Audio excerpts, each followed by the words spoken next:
अदालती हुक्म के बावजूद इस्लामाबाद में आज बल्दियाती इंतखाबात नहीं हो सके। इलेक्शन कमीशन और वफाकी हुकूमत ने आज बल्दियाती इंतखाबात कराने से मुताल्लिक इस्लामाबाद हाई कोर्ट का फैसला चैलेंज कर दिया। इंट्रा कोर्ट अपील पर फैसले तक सिंगल बेंच का आज इलेक्शन कराने का फैसला मुअत्तल किया जाए, ये इंट्रा कोर्ट अपील में दरख्वास्त की गई है। नुमाइंदा जियो न्यूज़ अवैस यूसुफजई ने ज्वाइन किया है। अवैस, बताइए आपके पास डिटेल्स क्या है? जी देखें, वफाक और इलेक्शन कमीशन दोनों की जानिब से जो इस्लामाबाद हाई कोर्ट का गुज़िश्ता रोज़ का फ़ैसला है वो चैलेंज किया गया है इस्लामाबाद हाई कोर्ट में, और वफाक की जानिब से ये मौक़िफ़ इख्तियार किया गया है इंट्रा कोर्ट अपील में कि उन्हें बहुत कम वक्त दिया गया जवाब दाखिल कराने के लिए और इतने मुख्तसर वक्त में इलेक्शन कराना मुमकिन ही नहीं था। इलेक्शन कमीशन की जानिब से भी जो जवाब दाखिल कराया गया है उसमें मुख्तलिफ वजूहात बयान की गई हैं और बुनियादी वजह यह बताई गई है कि 23 दिसंबर को इलेक्शन की जो एक्टिविटीज़ थी इलेक्शन की तैयारियों के हवाले से वो रोक दी गई थी जब इस्लामाबाद हाई कोर्ट ने इलेक्शन कमीशन का नोटिफिकेशन कलअदम करार दिया था। और उसके बाद ये कहा है उन्होंने कि अगरचे बैलेट पेपर्स की प्रिंटिंग का काम मुकम्मल हो चुका था, लेकिन बैलेट पेपर्स जो हैं वो प्रिंटिंग कारपोरेशन में पड़े थे जिन्हें आरओज़ तक पहुँचाना था। फिर आरओज़ ने इन बैलेट पेपर्स को वसूल करके उनकी तरसील तक मुख्तलिफ इकदामात करने थे। इसके अलावा ये भी बताया गया है कि हसास जो पोलिंग स्टेशन थे वहाँ पर CCTV कैमरे नस्ब करने थे, सिक्योरिटी के इंतजामात यकीनी बनाने थे। इसके अलावा ये भी कहा गया है इस इंट्रा कोर्ट अपील में कि जो पोलिंग स्टाफ है वो मुख्तलिफ जगहों से आना था और आज़ाद कश्मीर गिलगित बल्तिस्तान के लोग भी इस ड्यूटी में शामिल थे जिन्होंने पहुँचना था, वो बर वक्त नहीं पहुँच सकते थे। तकरीबन 14,000 के करीब ये स्टाफ था जिसने इलेक्शन ड्यूटी सर अंजाम देनी थी। तो ये तमाम तर चीज़ें इस मुख्तसर वक्त में नहीं हो सकती थी, इसलिए जो अदालती हुक्म है उस पर अमल नहीं हो सका। इस्तदा ये की गई है वफाक और जो इलेक्शन कमीशन की इंट्रा कोर्ट अपीलें हैं उनको आज ही के लिए फ़िक्स किया जाए, लेकिन अभी तक इस पर कोई डेवलपमेंट नहीं हुई और जो इंट्रा कोर्ट अपीलें हैं उनको अभी तक आज समाअत के लिए मुकर्रर नहीं किया जा सका, लेकिन इनको मार्किंग के लिए भिजवा दिया गया है और कुछ देर बाद ये पता चलेगा कि कौन सा बेंच किस रोज़ इन इंट्रा कोर्ट अपीलों पर समाअत पता चलेगा कि कौन सा बेंच किस रोज़ ये समाअत करेगा। बहुत शुक्रिया, आपने डिटेल्स दी अवैस यूसुफजई। चेयरमैन PTI इमरान खान कहते हैं कि अदालती हुक्म के बावजूद इंतखाबात न कराकर इलेक्शन कमीशन ने खुद को हुकूमत की बी टीम साबित कर दिया। PDM अवाम से खौफजदा हो चुकी है, PDM इंतखाबात से भाग रही है। इमरान खान का यह भी कहना है कि वोट बुनियादी जमहूरी हक है, PTI इसके लिए जिद्दोजहद करेगी। वफाकी वज़ीर इत्तलात मरियम औरंगज़ेब ने कहा है कि फॉरेन एजेंट को अफसोस है कि मुल्क को दिवालिया करने की कमिटमेंट पूरी नहीं हुई। इलेक्शन से फॉरेन एजेंट और तोशा खाना चोर भाग रहा है। अदम एतमाद के वोट का हक इस्तेमाल करके फॉरेन एजेंट को पार्लियामान से बाहर फेंका था। 2 साल तक इख्तिदार में होते हुए बल्दियाती इलेक्शन क्यों रोके? PTI पंजाब खैबर पख्तूनख्वा में इलेक्शन कराने की कमिटमेंट की थी, उसका क्या हुआ? मरियम औरंगज़ेब ने मजीद कहा कि 1 करोड़ नौकरी और 50 लाख घर देने की कमिटमेंट की थी, उसका क्या हुआ? आप कमिटेड सिर्फ लूट मार, झूठ और फ्रॉड से थे और हैं आपकी कमिटमेंट सिर्फ फॉरेन फंडिंग लेने, तोशाखाना की चोरी, पाकिस्तानी मईशत दिवालिया करने की थी। आपकी कमिटमेंट सिर्फ तारीखी कर्जे मुल्क पर लादने और अवाम को महंगाई में गर्क करने की थी। आपकी कमिटमेंट सिर्फ कश्मीर का सौदा करने और कौमी मफाद बेचने से थी।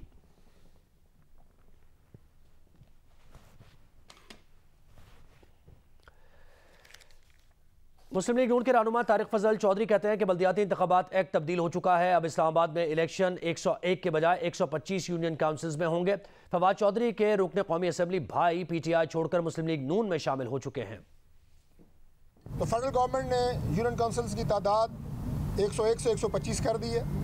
उस बुनियाद पर भी अब बल्दियाती इलेक्शन जो कि 31 दिसंबर को होना था उसकी असर 9 हल्का बंदियाँ होनी है। एक्ट था 2015, उसकी भी अमेंडमेंट हो चुकी है। 2 बातें उसमें की गई हैं। एक ये किया गया है कि जो यूनियन काउंसिल से 125 मैंने आपसे कहा वो उस एक्ट की अमेंडमेंट में भी मेंशन कर दी गई हैं। और दूसरी सबसे बड़ी बात उसमें की गई है कि मेयर और डिप्टी मेयर का इलेक्शन डायरेक्ट तरीके से वो होगा, इनडायरेक्ट इलेक्शन नहीं होगा, पूरे ज़िले पर वो इलेक्शन होगा। झूठा और मनफी प्रोपोगंडा जालसाजों की जमात पाकिस्तान तहरीक इंसाफ की तरफ से होता आया है, लेकिन जितना झूठ उन्होंने इस इलेक्शन में बोला और सबसे ज़्यादा फवाद चौधरी साहब वहाँ वो शुरू हुए, उन्होंने कहा जी इस्लामाबाद में मुस्लिम लीग नून के तो कैंडिडेट ही पूरे नहीं हैं। मैं अपने भाई फवाद चौधरी को मशवरा देता हूँ कि पहले अपने घर अपने ज़िले की खबर लो।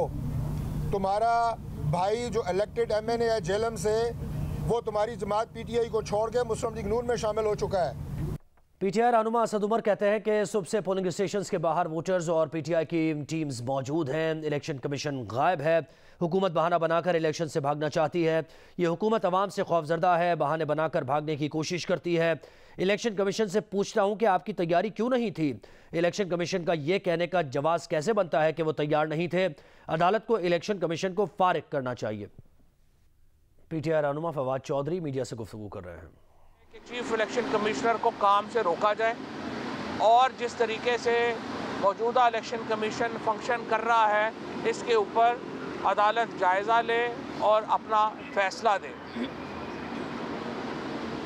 दूसरी तरफ आपने देखा कि कल यहाँ पे 2 MPs राशिदा बेगम और फरहत फारूक आपके सामने आई मीडिया में, और उन्होंने ये वाज़े तौर के ऊपर ये बात कही कि किस तरह से नासिर अली शाह और शर्जील मेमन के हवाले से उनसे रब्ता किया पीपल्स पार्टी ने और उन्हें पैसों की ऑफ़र की गई। ये ना सिर्फ एक करप्ट प्रैक्टिसेस में आता है, बदतरीन धांधली में आता है, हॉर्स ट्रेडिंग में आता है, बल्कि ये क्रिमिनल ऑफेंस है।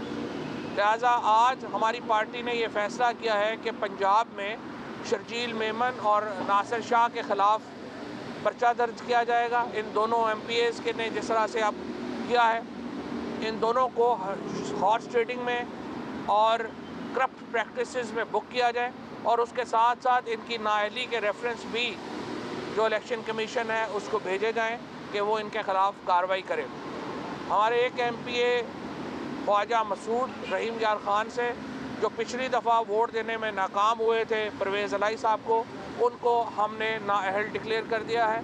चेयरमैन PTI ने इस ज़मन में अपनी जो कार्रवाई है वो मुकम्मल कर ली है। नोटिस मुकम्मल करके उन्हें उनकी नशिस्त से नाअहल करार दे दिया गया है और इलेक्शन कमीशन को स्पीकर को कह दिया है कि वो रेफरेंस भेज दें ताकि उनकी नाअहली का बाकायदा नोटिफिकेशन जारी किया जा सके।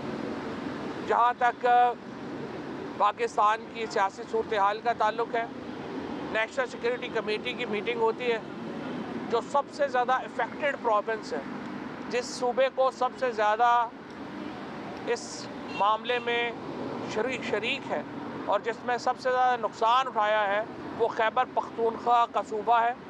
लेकिन नेशनल सिक्योरिटी कमेटी मीटिंग में खैबर पख्तूनख्वा के वज़ीर आला को नहीं बुलाया गया। इससे आप अंदाज़ा लगा सकते हैं कि ये मीटिंग कितनी संजीदा है।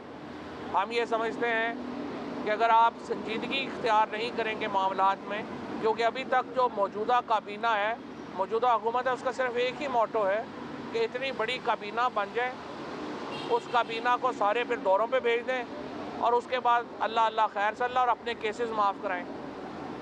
बड़ी काबीना, बैरूनी दौरे और केस माफ़ कराना, ये 3 इस हुकूमत की प्रायोरिटीज़ हैं। लिहाजा हमारी मईशत जो है वो तबाह बर्बाद हो गई है। उसके साथ साथ हमारा लॉ एंड ऑर्डर जो है वो तबाह बर्बाद हो गया है और उस पर संजीदगी का आलम यह है कि जो सूबा सबसे ज़्यादा मुतल्लका है उसको नेशनल सिक्योरिटी कमेटी में बुलाने की ज़हमत तक जो है वो नहीं की गई। इससे आप अंदाज़ा लगा सकते हैं कि कितने संजीदा लोग हैं जो इस वक्त पाकिस्तान के मामला जो हैं उसको देख रहे हैं और चला रहे हैं। हमने इस हफ्ते इंशाअल्लाह पाकिस्तान की मईशत के ऊपर वाइट पेपर मंगल को जारी होगा, पाकिस्तान की ह्यूमन राइट्स के ऊपर वाइट पेपर जुमेरात को और रूल ऑफ लॉ के ऊपर इंशाअल्लाह जुमेरात को ये पाकिस्तान तहरीक इंसाफ के पेपर्स जो हैं वो जारी हो रहे हैं और कानूनी कार्रवाइयाँ जो मैंने आपको बताई वो इस ज़मन में मुकम्मल की जा रही हैं। Thank you.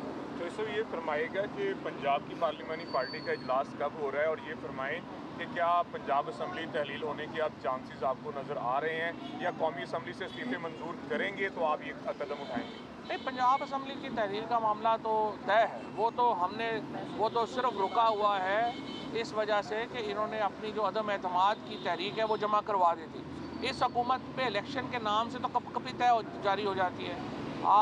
वो बड़ा मशहूर वाक़या था कि जनरल ज़ियाउल हक़ के बाल जब नाई काटने आता था तो वो कहता जी इलेक्शन कब कराएंगे, तो उसको एक दिन एजेंसियों ने उठा लिया। उन्होंने कहा ये तुम बार बार क्यों पूछते हो? उसने कहा जी जब मैं जनरल साहब से पूछता हूँ इनके बाल खड़े हो जाते हैं, इलेक्शन के नाम पे काटने में आसानी हो जाती है। इस हुकूमत का भी इस वक्त इलेक्शनों से यही हाल बना हुआ है कि जब आप उनसे पूछते हैं इलेक्शन का नाम लें, इनके बाल खड़े हो जाते हैं, चेहरे पे पसीना आ जाता है, कपकपी छा जाती है। भाई अगर इतना इलेक्शनों से डर है तो जाके कोई और काम कर ले। हुकूमत जमहूरियत तो इलेक्शनों पे बुनियाद रखती है। अगर आपने इलेक्शन नहीं करवाने तो जाके कोई चने की रेडी लगा लें, कोई दाल चावल बेचे। आप हुकूमत में तो नहीं कर सकते। फवाद चौधरी साहब ये तय है कि इस नेशनल असेंबली के इस्तीफों का मामला हल होगा तो ही आप पंजाब और केपी की असेंबली की तहलील की तरफ बढ़ेंगे? देखिए नहीं, वो मामला तो अलहदा है। अगर वो मामला ना भी हल हुआ, पंजाब और केपी की असम्बलियाँ तहलील हम कर देंगे। और ये देखिए ये वाज़े कानून है। जावेद हाशमी केस में वाज़े तौर पे ये कह चुके हैं कि आपने ये जो इस्तीफ़े असम्बली के फ्लोर के ऊपर होंगे आप मंजूर करेंगे। अगर ये मंजूर नहीं किया जा रहा, आजकल वैसे भी पीटीआई के लिए आपको पता है कि कानून और है, बाकी पार्टियों के लिए और है, इसी वजह से ये मामला ख़राब हुआ। सर ये बताइएगा, जैसे आपकी इलेक्शन कमीशन के ऊपर तहफ़्फ़ुज़ात हैं, तो इलेक्शन की डेट अगर आपको मिल भी जाती है तो इस इलेक्शन कमीशन के अंदर आप इंतख़ाबात करवा लें? पिछला इलेक्शन भी तो हमने नहीं 2 इलेक्शन लड़े हैं, इसी इलेक्शन कमीशन के होते हुए लड़े हैं और उस इलेक्शन कमीशन का कोई फ़र्क नहीं पड़ा।